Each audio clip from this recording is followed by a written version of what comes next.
Don't say I ain't never put you on, cause you didn't know that. It's the Shabach show. You know how it goes. If you don't know, now you're gonna know, cause you tune in to the only Shabach show. It's what you came from. Education and entertainment all just for you. It's the Shabach show. Why you stuck on 25? We reporting live from the phone just to let you know that it's the Shabach show.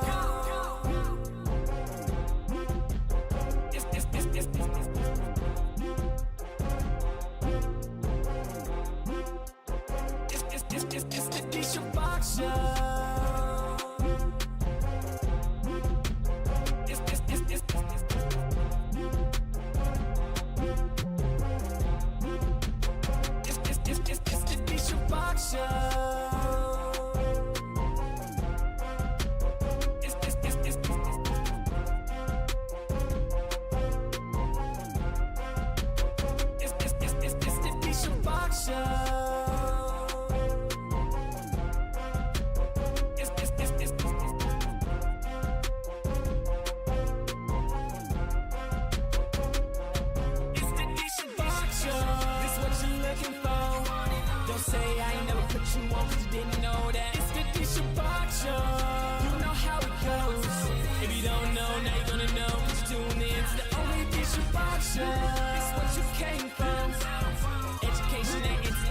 Just for you, it's the Shabach show.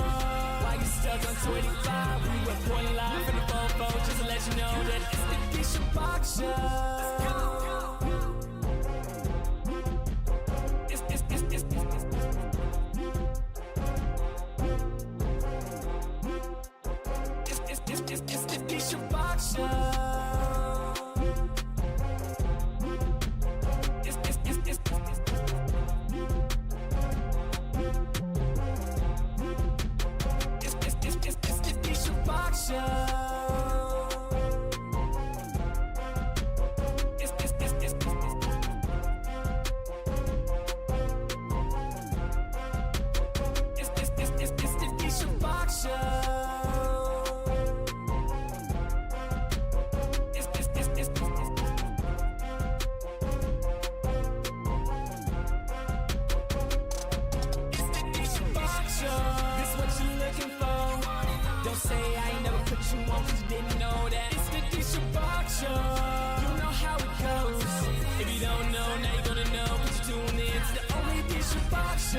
Just for you, it's the Shabach show.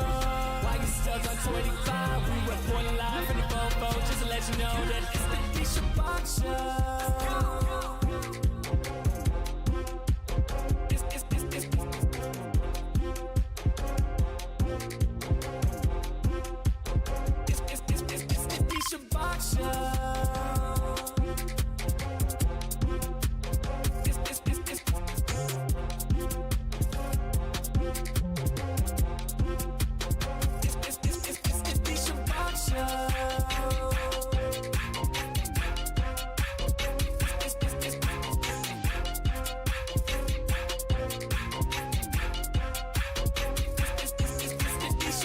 show.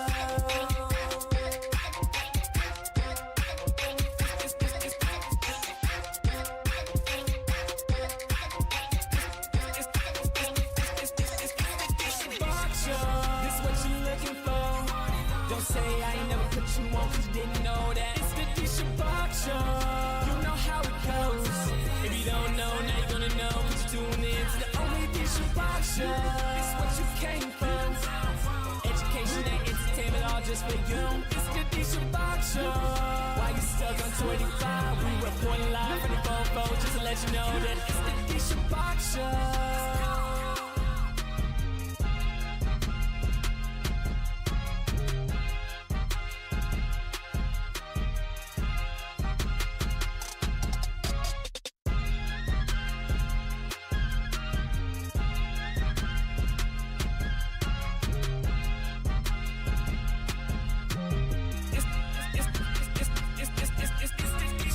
It's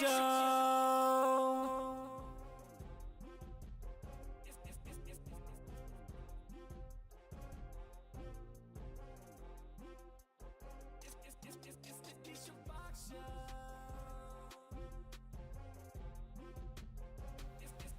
Okay, now y'all can hear me. I am trying to take a listen on TikTok, right? And it's like there's some type of delay or something going on. And I can't tell what it is. So I may have to not do TikTok live for right now. Just because I'm like, I don't know what is going on. Let me see. 1, 2.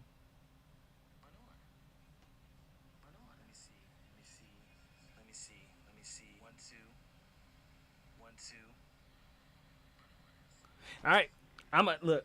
If it's not working on TikTok live, then you know it is what it is. But how are y'all doing? I'm doing good. I am feeling good.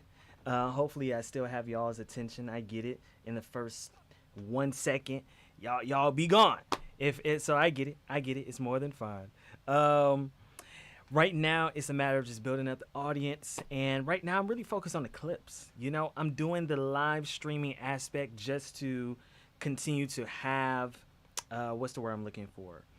An audience that is being built, right? But I know a lot of the audience is being built through, what's it called?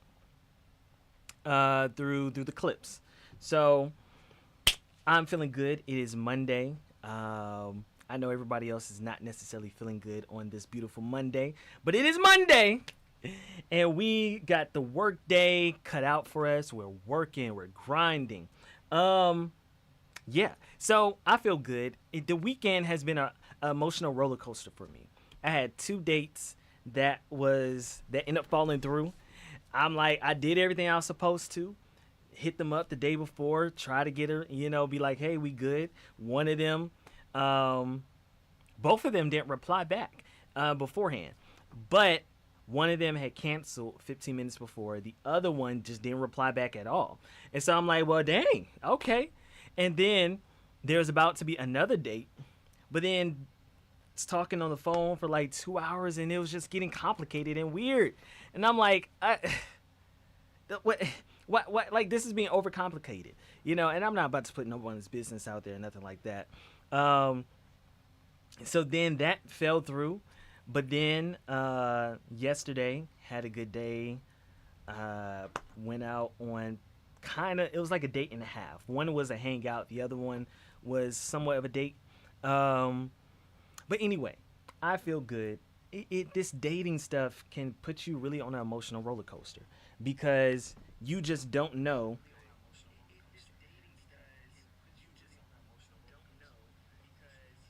I am irritated, guys, because I'm like, this TikTok thing is working. It's finally working, but it's like there is a feedback or some type of delay.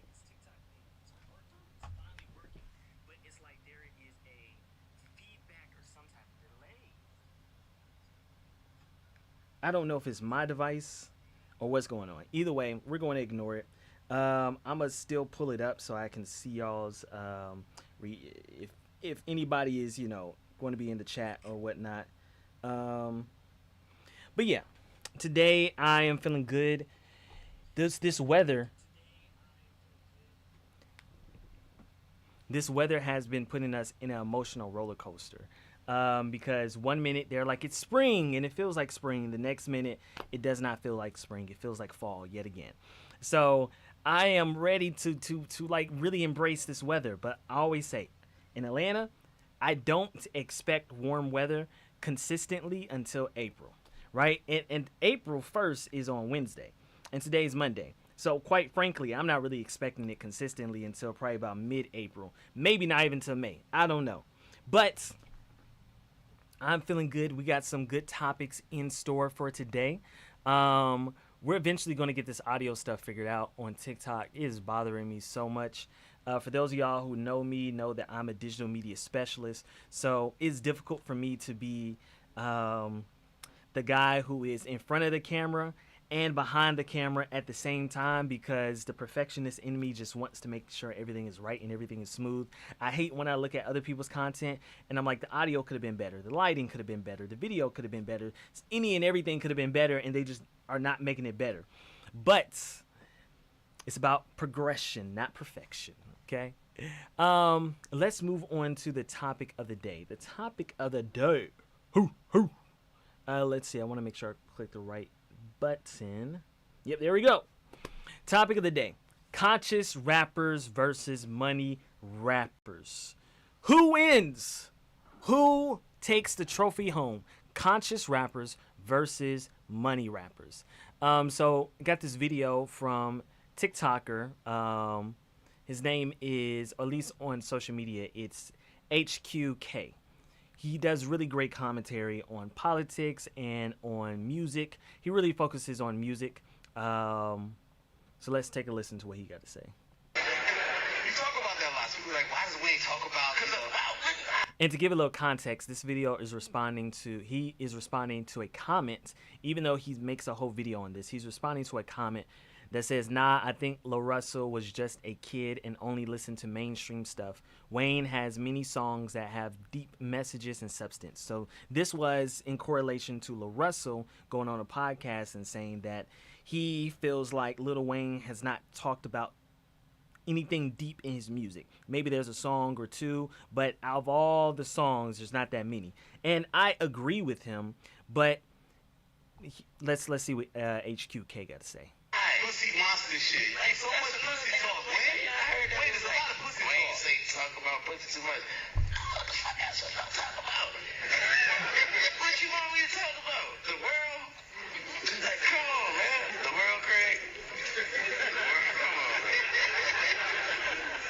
I mean, there's a lot of, you know, I ain't no goddamn professor. You know what I mean? Like, I ain't no, that ain't what I set out to do. Y'all gotta remember, man, I started doing this shit at 8, man. What I'm gonna say at 8, like I'm not at 8, I ain't trying to tell you what's right from wrong in my raps. You know what I mean? And I'm still not trying to tell you what's right from wrong. That's not my job. I'm a musician. I do that with my kids. You know what I mean? You gotta do that with yours. Yo, rap commentary is so fascinating. It's similar to politics, and like a dummy, I do both mostly, right? And I'm incredibly fascinated how somebody can say something about your favorite artist, and then I can play you a clip like I just did of your favorite artist, essentially kind of admitting the same thing in the time period that you probably weren't there too, and then you'll still want to argue. And to this commenter whose comment I'm using, because I just want to kind of use it as a springboard for the next and probably final conversation of this Lil Russell Lil Wayne thing. You guys keep missing the point. This commenter is kind of right too. I think Lil Russell just was a kid and only listened to the mainstream stuff. Fair assessment. Wayne has many songs that have deep message and substance. Yes, but the context that you're missing is that Lil Russell's point is, out of all the songs Lil Wayne has released, and also to your point, you're saying mainstream stuff. A lot of some of the substance, like stuff that was a little more like maybe societal context of like the struggles, was early Wayne, right? Carter 2 pre, and then he has some stuff later. So yes, that could be right too. But what Russell was saying is, hey, dog, you got a million songs. And as I grew older, so again, you're mentioning what Lil Russell did say. We're all just like, I don't want to fight with y'all. Like on Elon's app, because that's just a cesspool of nonsense. People were going nuts over there. And I was like, let me watch my video again. And I was like, oh, no, this is a very respectful video. And I broke it down. But anyway, back to the point.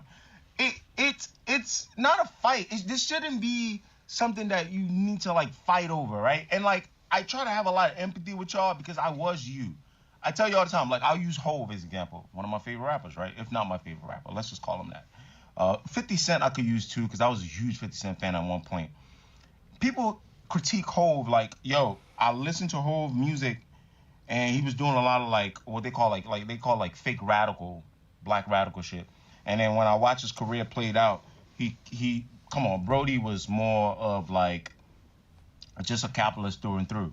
And I'm like, yeah, I can see that. That makes sense. I don't fight. I don't cry. Hov got a lot of lines. I robbed on the day when Fred Hampton died. And it's like, yeah, he's still like a billionaire. But I'm sure in his head, he's rationalized it. But anyway, back to Wayne. That Wayne video was Wayne in his prime. And again, in my video, I was like, I told you, I was like, yeah, nah, Wayne in his prime, bro, because he was the biggest artist possible, biggest artist available, um, rapper, I'm sorry, available, at that time. Like, I could see how a lot of his commercial music is just most of what you like judging, and I could see how he made a conscious decision, as you can kind of hear in that video of like, nah, I'm gonna focus on a lot of this shit that's gonna make me bread, make me, you know what I mean? So And that right there is the thing. A lot of rappers are getting into rapping because they want money, right? Especially when we talk about black rappers, right? Black rappers, they see rapping as a tool to get out of the hood, to come up, to be able to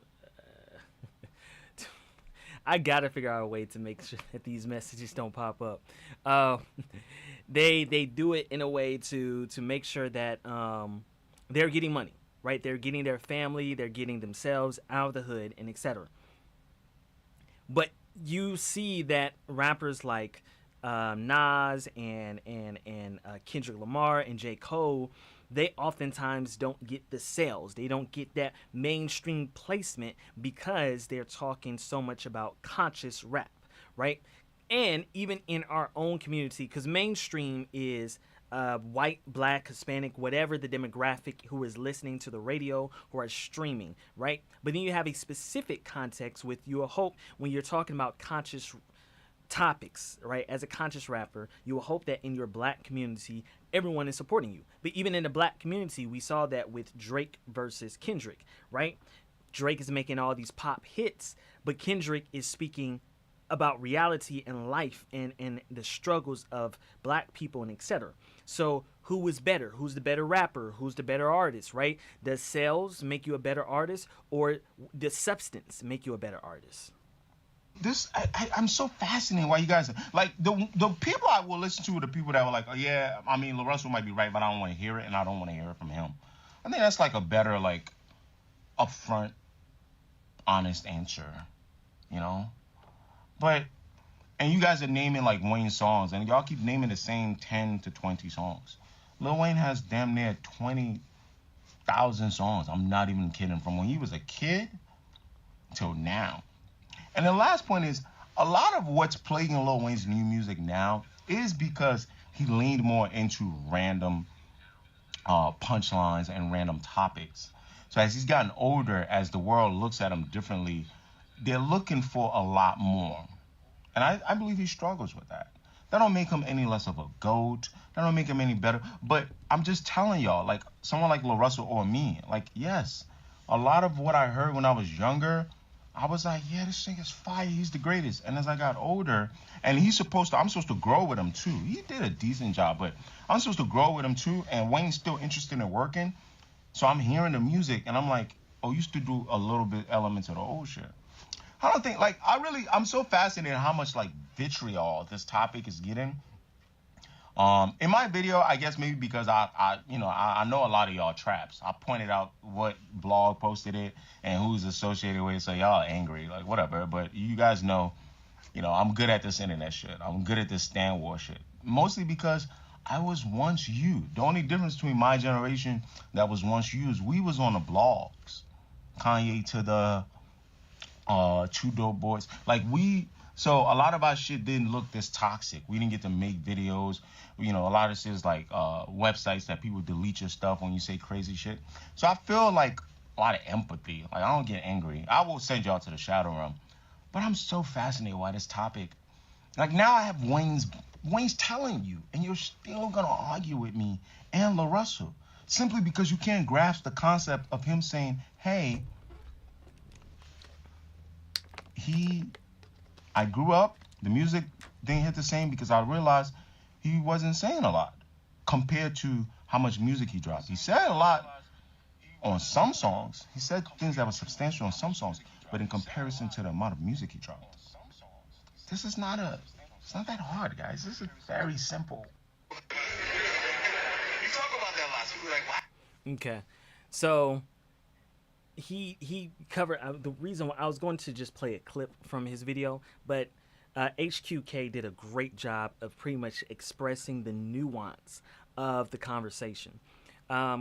conscious versus money rappers, right? Do we support or say, can we say that Lil Wayne is one of the GOATs, even though he only talked about money making things, right? And when I say money making things, it's really the simple way to wrap up. Dang,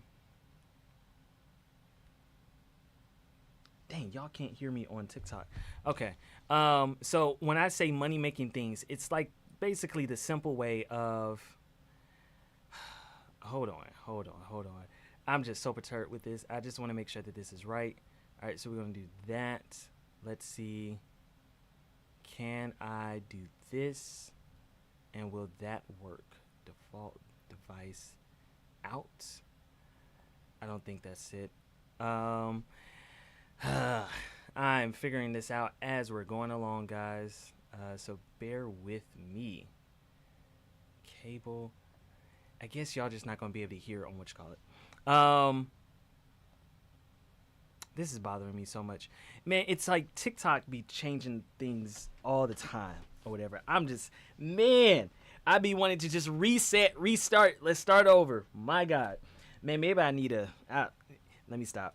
Anyway, Drake is a great example of this, like I said earlier, versus Kendrick Lamar. Drake versus J. Cole. Who do we respect more? Who do we call to be the idols? Who do we call to be the GOATs, right? Because the way I see it, just because you can make music that is going to get played on the radio does not make you a GOAT lyricist, right? Does not make you a GOAT artist. That just means that you figured out the formula on how to get music onto the radio, right? Because there's a lot of songs that have made it to the radio. That even that song Friday, right? Let's get out of Friday. You know the song I'm talking about. That song made it to the radio. How does that song that is not that good? The artist herself said it wasn't that good. It was just a song that she was doing with her friends or whatever, and it went viral. How does a song like that become popular, right? So I'm saying this to say that we have to take an assessment on what do we consider to be a great artist. I think Kendrick Lamar is going to be a great artist when we're talking about the long term, because when you listen back to what he is saying, it is relevant. It's not just about turning up money and drugs and women and etc. It's about substance. And I think that is really where a lot of the split comes in when we have these conversations, is what is the purpose? What is the substance of all of this? You know? And most people don't really have substance when it comes to this. Man, I'm trying to figure out this setting, because I just want to go ahead and get it over with, like to make sure that y'all are able to hear what I am saying. Let's see if I do that. All right, hopefully I think I got it. Hopefully that is it. Let's see. Don't really have substance when it comes to this. We're about to find out. So, who do you think? Do you think Drake or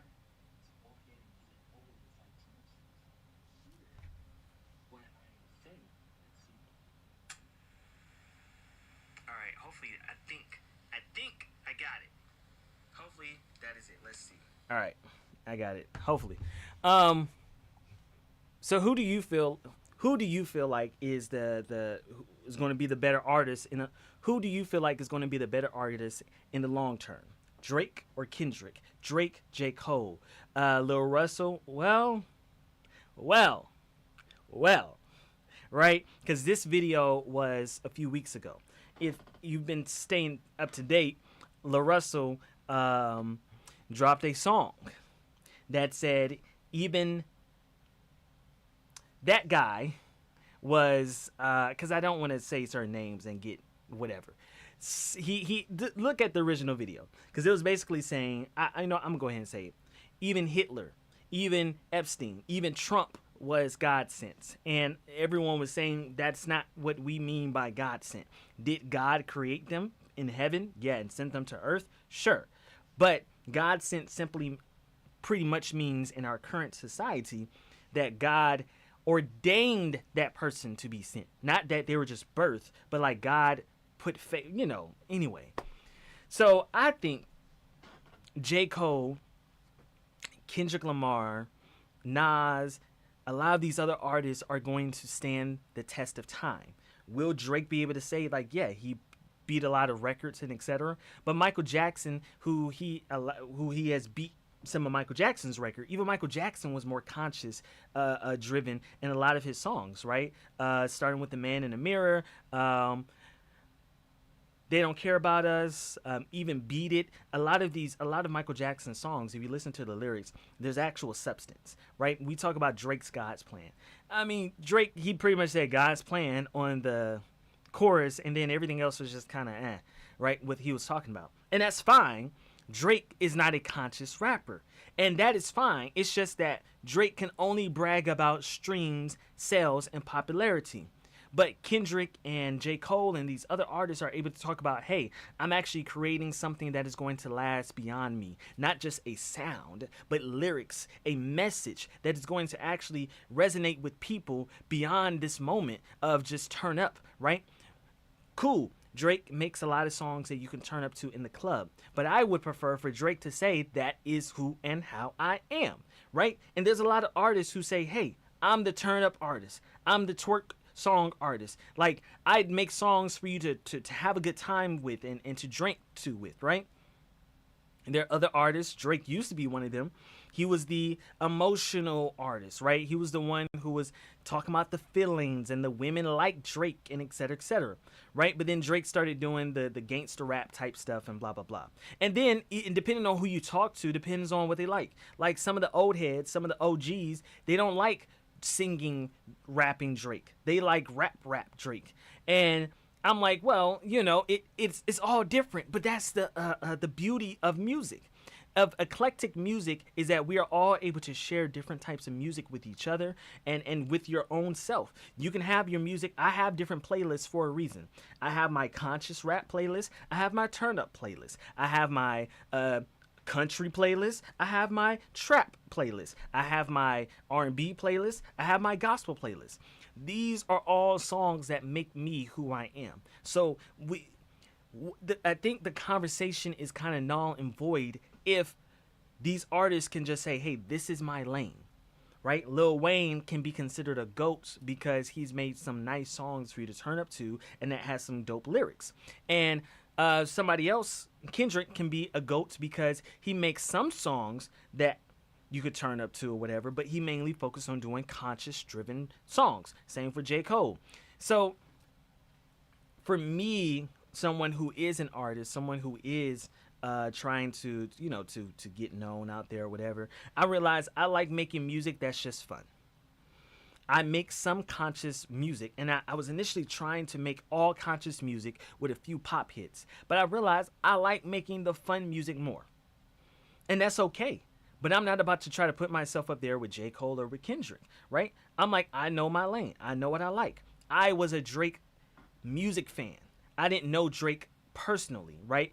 Within the beef and within a lot of people speaking up about their experiences with Drake, for me, I realized I'm not so much of a Aubrey fan. I'm more of a Drake the rapper fan, right? That, yeah, I like some of those Drake songs, as Kanye said, what he said about Gaga. I like some of those Drake songs, but what does Drake know about conscious? And my point is, it's okay. I don't expect for Shabuzi, which I may have to cover that. I think Shabuzi said something crazy about politics or something. And that's one of the reasons, the dangers of social media. Stop talking about this stuff, guys. Like Drake did it to himself. Drake shot himself in the foot, right? Everyone knew Drake to be the artist who's going to make the turn-up songs. He's going to make the song of the year, and et cetera, et cetera. But you shooting yourself in the foot when you want to go against Kendrick. Lyric for lyric. You that what we doing? Because you could, yes, obviously Drake can talk about he has more sales than Kendrick. But lyric for lyric, do we really want to go there? And so that's how I feel with this whole Lil Russell and Lil Wayne conversation. Is that Lil Wayne is a GOAT. He's made a lot of great songs that we turn up to, that we can listen to, that we enjoy. But it's all about the classification, right? I wish in hip hop we had we have a official classification of the different genres in hip hop. I wish on the Billboard charts that we were able to put it in specific genres, right? We was able to say this is the conscious rap section, this is the pop rap section, this is the R&B rap section. You know why? Because then people wouldn't feel the need to put goats against each other, right? I believe that Drake and Kendrick can exist in the world because we need them both, right? I don't want to be turning up to Pimp. I don't want to be turning up to Pimp a Butterfly, you know, in the club. But when Model comes on, man, they don't get to do you. Everybody, man, I'm gonna turn up to that. Yeah, you know, when even Kendrick made a club type song, but even when he made the club type song, They Not Like Us, the lyrics is still has depth to it, right? So everybody is not called to be that artist who's going to be able to do. You remember Hey Y'all by Andre 3000 and Big Boy Outkast, right? The lyrics is talking about something real, but it's such a feel-good song, you know. Hey, y'all, you know, but that's just great writing. Andre 3000 did his thing on that, right? So I think we have to stop pitting these artists against each other and actually lean into what they're good at. But let's move on to That Is Hilarious.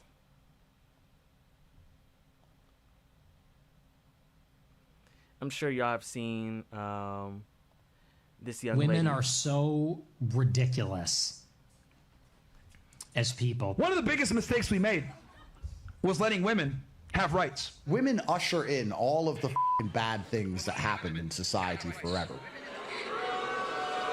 Yeah.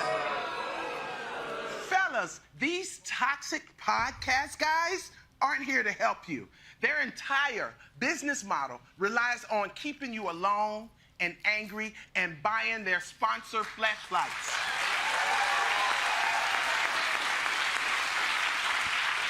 And I just found out what flashlights are. Y'all out here f***ing flashlights? What happened to socks or pies? And if you're not stepping to women, what are you doing with your time? Why would I go looking for a girlfriend when I can just go into my room and masturbate? Hey, Michael Myers, you know you can spend a whole day with an actual woman, right? How long can you spend jerking off? On a normal basis, like 6 to 7 hours, probably like 12 at the max. I'm not Superman. So for 12 hours, yeah, I think that would be the max, watching pornography. Mm-hmm. Jerking 9 to 5, ain't no way to make a living. 12 hours a day? You're working overtime, dude. Your dick needs to join a union. And you know how pathetic this is? Even when they're jerking off, they're not even jerking off to real women. There's a dramatic surge in the use of so-called AI companions. I will be whatever you want me to be. Stop f***ing these cartoons! Don't you want a woman you can actually put your arms around? I've gone from sharing experiences with a real girlfriend to sharing experiences with a synthetic one. Dean shares his house with a total of 7 dolls. This is Sherry. I thought, I need some diversity. I need some different ethnic groups in my doll collection. And this was the most African-looking head that I could find. Run, Sherry, run! You in danger, girl, run!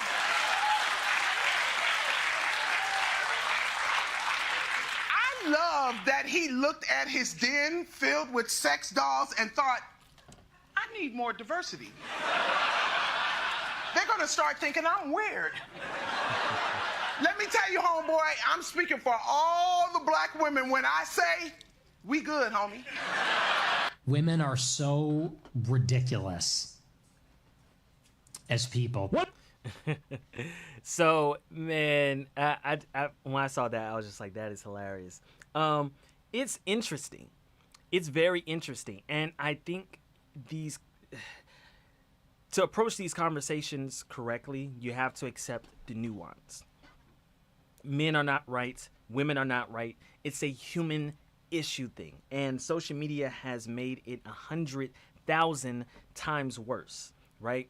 Yes, it is. The guy had said that, he prefers to just jerk off at home by himself watching porn. Is that more convenient? Sure.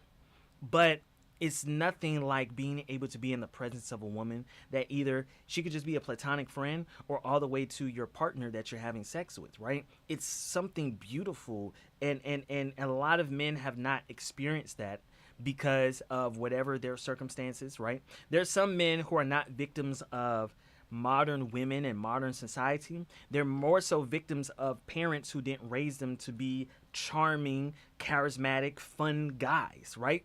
That's why I don't like when people try to put the nerd label on me, because I'm like, I have some friends who are nerds, and no offense to them, I'm like, I know the type of girls that they go for. I'm like, we don't go for the same type of girls. Or I have a little bit more playful, charismatic, charming vibe to myself just because of how my dad and uncles and even my mom raised me, right?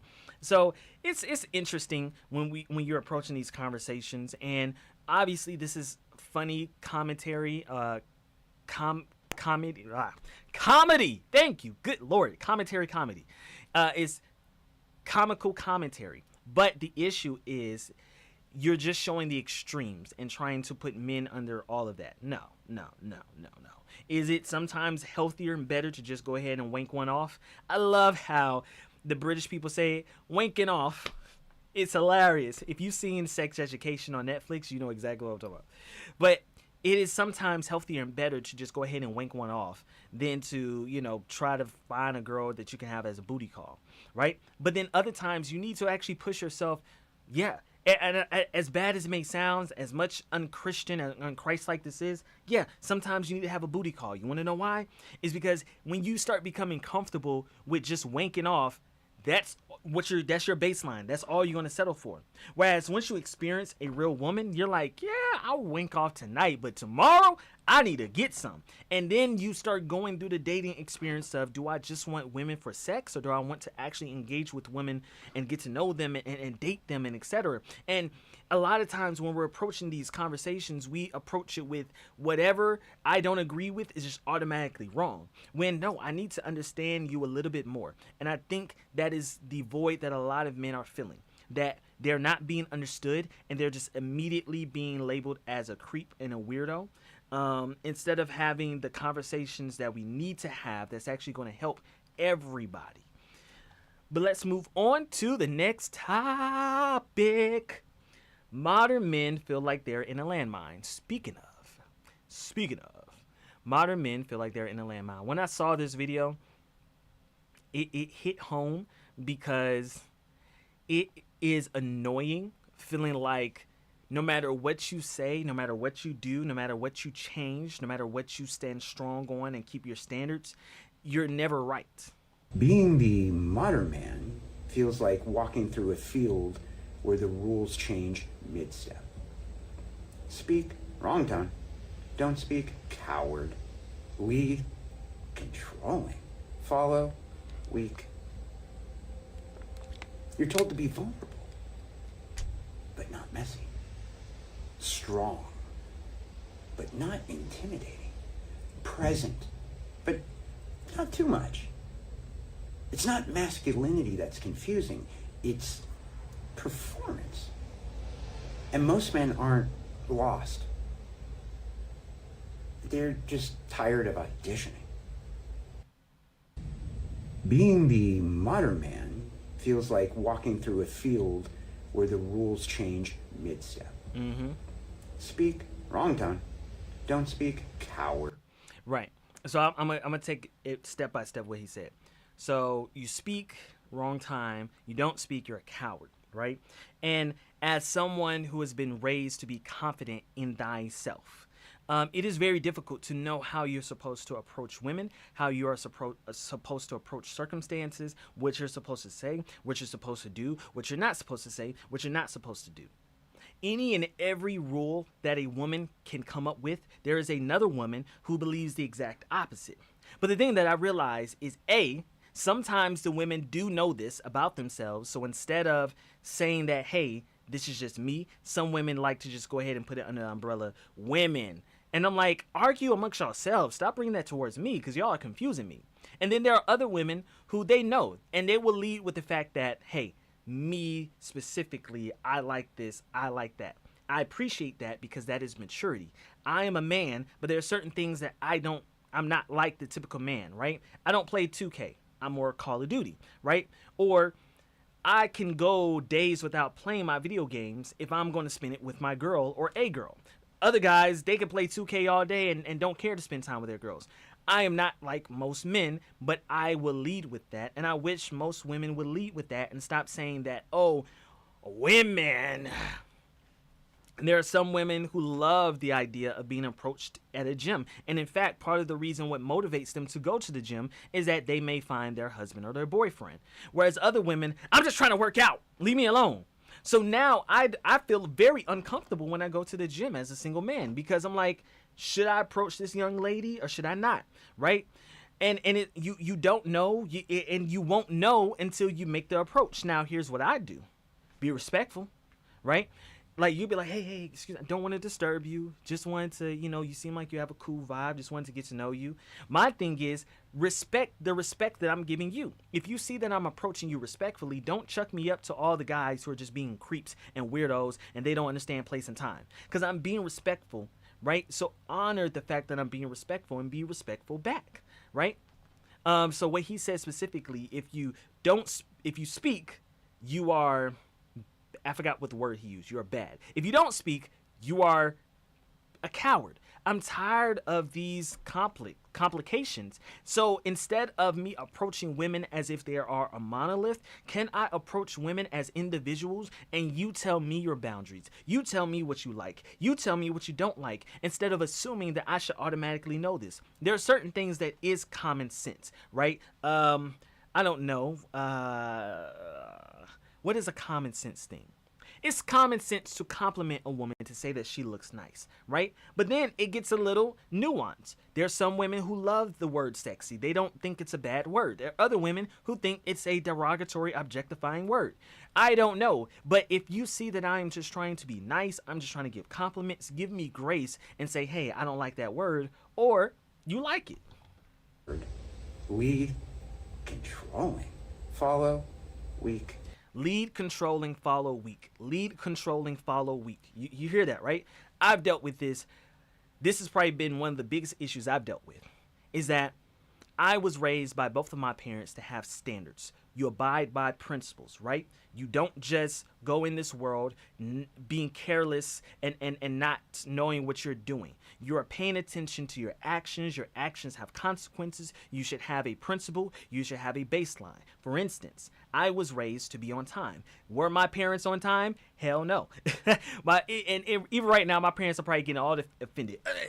I'm like, man, we were always late. Now, don't get me wrong. Half the time, so we were catching the bus and the train, and that is very unreliable when you're talking about time, right? But I'm not going to put their business out there. My point is, I was raised to be on time. And my high school film teacher, he had said something that stuck with me for a long time. If you are on time, you are late. You're only on time when you're early. And at first, I didn't get it. And then he explained it. He was like, being on time, showing up at 7 p.m. because it says 7 p.m., there's going to be something that happens, right? It could be something as simple as you pull into the parking lot at 6:55, but now you're trying to find something. Now you are late because you're 5 minutes late because you've been in the parking lot looking for something. But if you got there ahead of time, you don't have to worry about being on time because you got plenty of time to work with, right? Whether that's traffic, whether that is something that you forgot, whether that is something that is happening, whatever it is. And when you are early, you can be on time. But when you are on time, that is going to lead you to being late. I was like, man, I'm going to stick with that. And as someone who operates in productions, I typically have to be early. I have to show up an hour, 2 hours, sometimes a whole day before, depending on what the production is. Sometimes it's a week before we have to set up. It depends, right? So I already have this principle personally. I do not tolerate it when it comes to women. You late, I'm like, hey, we're going to go eat at 7 p.m. Why is it 7:05 and you're not here? Why is it 7:10 and you're not here? Why is it 7:15 you're not here? Someone hears that, they're like, oh my gosh, Bach, you're strict. Have some grace. I'm like, no, the grace is a text or a phone call. I should not be sitting there wondering and not hearing from you. 7:30. By 7:45, and really 7:30, it's really 7:30 for me. By 7:30, I'm like, all right, this is a wrap. If I haven't heard from you, but this is how I was raised. I was raised that when you are late, you at least communicate to a person. Back in the 90s and on back, they didn't have the ability to communicate to a person instantly, right? But with a text or phone call. Now you trying to act like we back in the pager days. We're back in the landline days. That once you left your house, there was no way to communicate to me. Are you kidding me? So that's me being a leader. But a lot of people take that as controlling. When I go out of town, right? I'm like, let's plan an itinerary. Let's figure out what we're going to do. Let's figure out what we need, right? How much money do we need? But then I realize some people be like, you're being controlling. No, I'm leading. But guess what?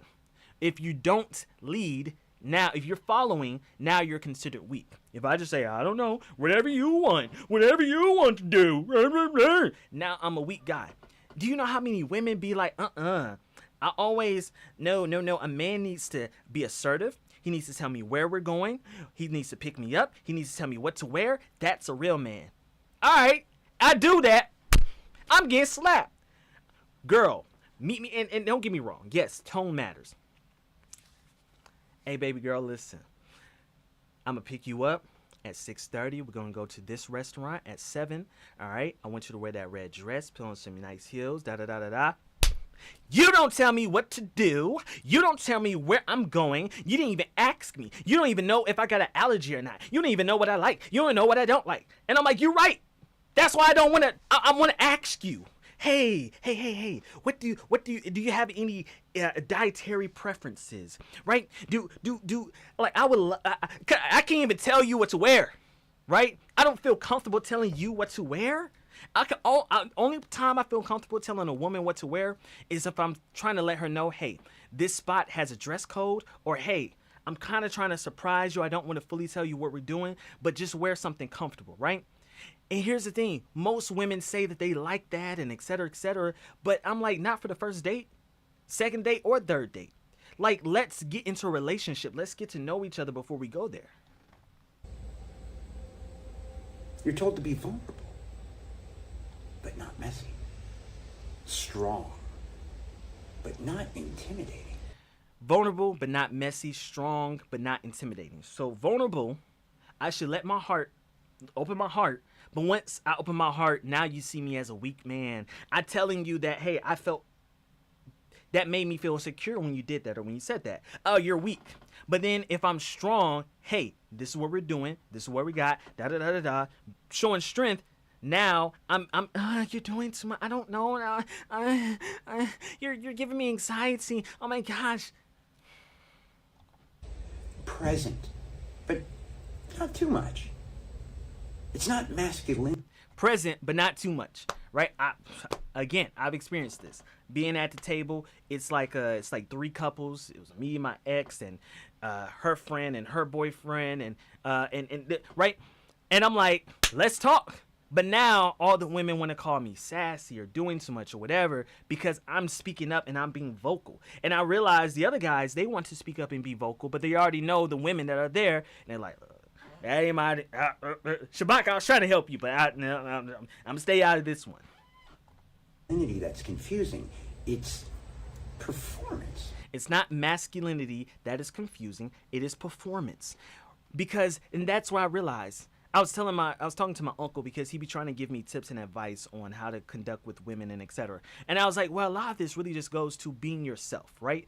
If you be yourself, what you are comfortable and confident with being yourself, now the women that won't like you will be repelled, and the women who do like you will enjoy it. And that's, at the end of the day, the best advice that you can tell men and women. Be yourself. Stop relying on other people to be able to dictate how you're going to be and how you're not going to be, what you're going to say and what you're not going to say. I don't mind compromising, but I need to know the baseline is that we like each other first. And then I can figure out certain things that maybe you're a pescatarian, maybe you're a vegetarian, right? That does not have to do with whether you like me or not. You can ask me what type of music I like or whatever, but that does not have to do whether I like you or not, right? But let's move on to the trending topic. This is a good one. I was not alive, or at least I was not grown enough when Bob Barker was on TV. But Bob Barker is the former host of The Price is Right. Some of y'all probably don't even know what The Price is Right. But The Price is Right is a game show on TV. Very popular, if not the most popular game show in America. And so Bob Barker, he was the host. Everyone loved him, right? My parents and their parent and my parents' parents, everyone loved him.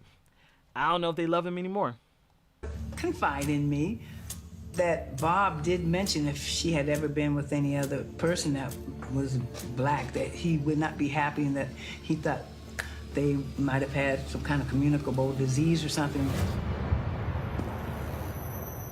And sure enough, when Bob found out about Diane having slept with black men, he called her into his dressing room, and they had the screaming fight of all time.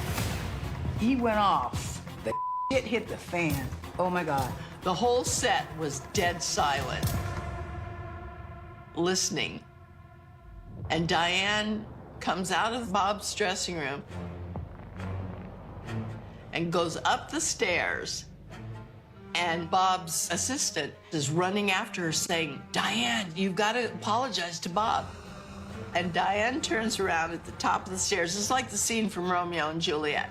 And she's standing at the top of the stairs, and the whole set, dead silent, is watching. And Diane says, "I have sucked his too many times to start kissing his ass now." Woo! I'm like, what? It did not go over well with Barker. One of the producers standing next to me said, "Dang, who writes her stuff?" I know that Bob is sleeping with Diane. Oh my gosh, Bob has no idea that he has had sex with a woman who has had sex with black men. Bob has always said that black... So it's hard to hear this part. I don't know why the editor of this post didn't turn that part up, but y'all get the gist. So essentially, Bob Barker is a racist. Was, right? He's dead now. Bob Barker was a racist. And this is a part that bothers me so much about the America and the society that we live in. You can't trust people anymore. You can't trust anybody or anything, because do you know how scary it is to feel like, hey, I was a fan of this guy who was on a TV show, right? The Price is Right. He was a host. Do you know how many black people went on The Price is Right? They fell in love with Bob Barker. They liked his charming charisma and etc. He was a good host. Just to find out he hated me. He thought that as a black person I had diseases and etc. Right? Now you may say, well, what if he genuinely felt like, what if he genuinely heard that black people carry diseases? One of the diseases that a lot of black people were told or got the stereotype of was with HIV because of monkeys and etc. Which actually came from white men having sex with animals, and then they brought that over to, so yeah. Anyway, what if he actually genuinely believed that? That's fine. But there's education, right? There are doctors, there are people and scientists who could have debunked what he was saying and say, hey, black people don't have some type of disease that they just are born with, right? You just don't like black people. But what happens with a lot of racism, they have to justify it. And this is outside of just racism, right? I realize people who are ignorant to certain things, they don't know the full truth about it. It's called, is it cognitive bias or bias? It's something where basically you feel some type of way about something. So you listen and look for information that is going to confirm your bias. I think that's what it's called, confirm bias, whatever it is. So Bob probably heard some things and was like, yeah, see, there it is, I told you, right? In reality, no, that was probably one case or a few cases. That does not mean that all black people have AIDS or have whatever disease that he thought. And so it's very heartbreaking when people who I've looked up to, right, and they use their social media platform to start expressing their opinions, and then you realize, oh, they don't like my kind. They don't like my people, right? They don't like who and how I am, right? It annoys me so much when you're talking to someone and then they're like, yeah. You know, that's why Trump was, oh, God, Jesus Christ, right? Yeah. That's why this, that's why that. And I'm like, what is going on? Oh, that's TikTok. Something about inactivity or whatever. I don't know, man. This stuff. I was on a roll just now, man. Y'all doing the most. All right. Anyway, I'm just. It's like this puzzle thing that is asking me to solve, to say that I'm active, and it's just, yeah. All right, here we go. Anyway, Jesus Christ. I need a producer. Man, this stuff is so annoying because I'm like, I'm trying to push, I'm trying to do this stuff, and it's like one thing after another. Anyway, I am very tired of just ignorant people who are confident in their ignorance, right? So you have ignorant people, and then you have willful ignorant people. Those are the people who they are presented with the information that they need to know to debunk whatever their beliefs are. But they don't want to accept that because they're like, no, it all has to be a lie. Oh, no, that is propaganda. Whatever it is. And I'm tired of it. So it was kind of a shock. I don't know if other people knew about this. I asked my parents. Did they hear rumors that Bob Barker may have been a racist? But it's so sad when these idols that we looked up to, and you're seeing all of them voting for Trump, or they voted for Trump. When these celebrities and for me, a lot of Christian influencers who I'm like, you're a Trump supporter, right? You will prefer for a man to get in office who is that complete opposite of Jesus Christ just because he's willing to overturn the whole abortion thing, right? It's ridiculous. And you see the people like Ruslan KD who go through all of these rabbit holes to try to prove their point on why they just are voting for a horrible, ignorant, racist person, right? And I'm like, it's heartbreaking because logic is there, but it's not computing for them. So, yeah, that was heartbreaking that Bob Barker is a racist, man. There was another video. We got, 2.5 more minutes. But let's just look at the comment section, what some people were saying. Someone said, oh, my grandma just tossed in her grave. Not Bob. This was one of our shows. Right. The older black folks, they loved it. He was born in 1923. Are we really surprised? That part. So the price was white. Yeah. This should have been brought up when he was alive, like they do other races. Exactly. Now, granted, I don't know when he died, because the sad part about a lot of these things is it's also the culture. We live in a day and age where it is what's the word I'm looking for? It is profitable to expose people. Back in those days, you didn't want to expose somebody because you yourself would stop working. You would get shadow banned. Well, not shadow banned. There's a blacklisted, right? People wouldn't want to work with you, and etc. They hate on black men's private parts been going on since slavery. If you know, you know. I love a black man, the strongest, multifaceted, and best-looking man on earth. Thank you. Thank you. My grandma used to watch this show faithfully, and she always said they never let the black people win. I didn't watch The Price is Right when Bob Barker. I only started watching The Price is Right with the latest host now. And the fact that this was my favorite show as young to watch. I guess he meant as a young man. What somebody else said. Let me send this to my dad. Facts. My dad and my grandmother on my dad's side, they love The Price is Right. And they love Bob Barker. They was like, yeah, Bob Barker, he was the guy, not deep. You know who they should have replaced Bob Barker with? The guy who was on Family Feud. The host of Family Feud. He was kissing all the women. Do I like it? No, not necessarily. But he was kissing the white women and the black women. Like, literally, hey, how you doing? What's your name? Rebecca? Good to meet you, Rebecca. Right, literally. Go look at the footage. It is hilariously crazy. I'm like, this was on TV? But again, I think it was like the 80s or the 90s. So what do you expect? Don't tell our grandmothers that. They love this man. I'm telling you. What else? And our grannies watch 50. Yep. Not Barb. Yep. So when I saw this, I was like, is this really true? Is this real? And so that was a clip from a whole documentary. So now, yes, can documentaries be biased? But they wouldn't have put that information out without, reliable sources. All right. So let's move on to our moment of inspiration. I want to start this video off by saying I am not a Christian. I believe in God, but outside of the confines of religion. I am currently reading a book called The Ruthless Elimination of Hurry by John Mark Comer. I did not know that this book was a Christian/Jesus-based book, but it is a fantastic book. John Mark Comer is an ex-megachurch pastor. There's a line in the book where he talks about if you don't have enough time to follow Jesus, then maybe you just shouldn't follow Jesus. And then he goes on to talk about an example where if you don't have enough time for your spouse, then you probably shouldn't be married. And it made me think about the idea of getting married super early. And I was curious if there was anywhere in the Bible where it talks about being prudent in finding a wife. And there was one section in Proverbs where when a man finds a wife, he is blessed by the Lord, or something along those lines. And you think about the term find. Find means that you were diligent, you were intentional. You didn't stumble upon a wife. You didn't marry her because she laughed at your joke once. And I think that there's a lot of people who get married too soon, too fast.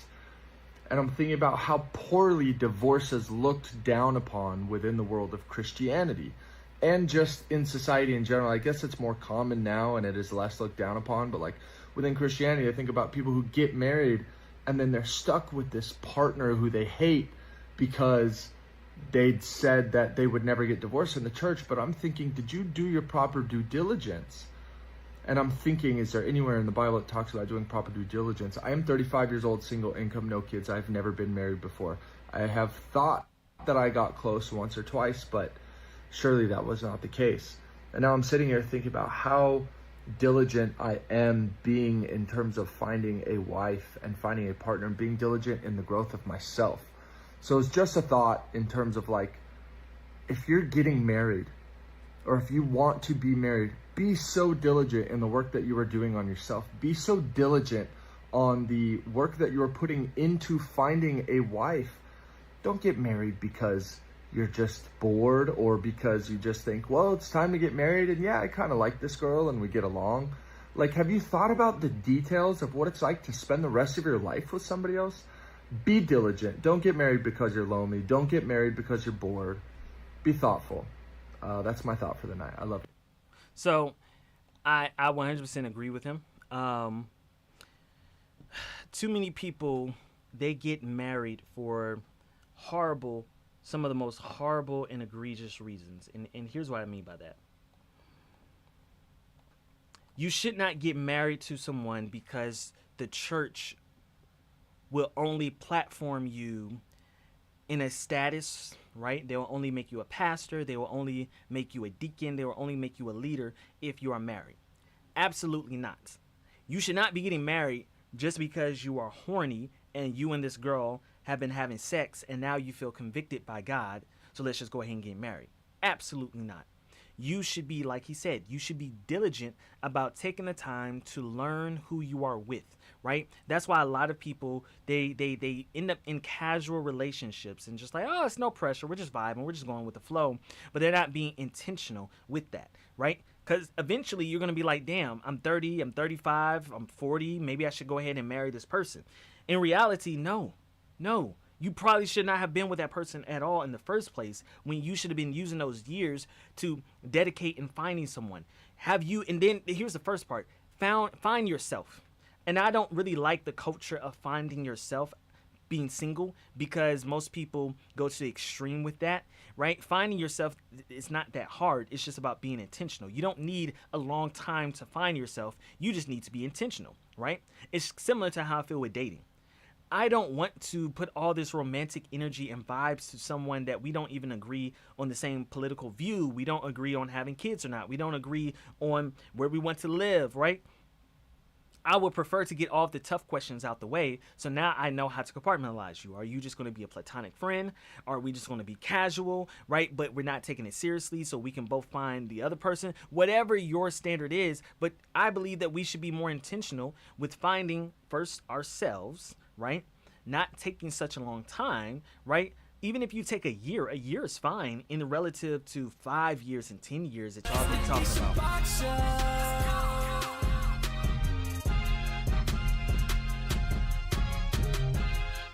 I guess it's time to go. So, I'll see y'all later.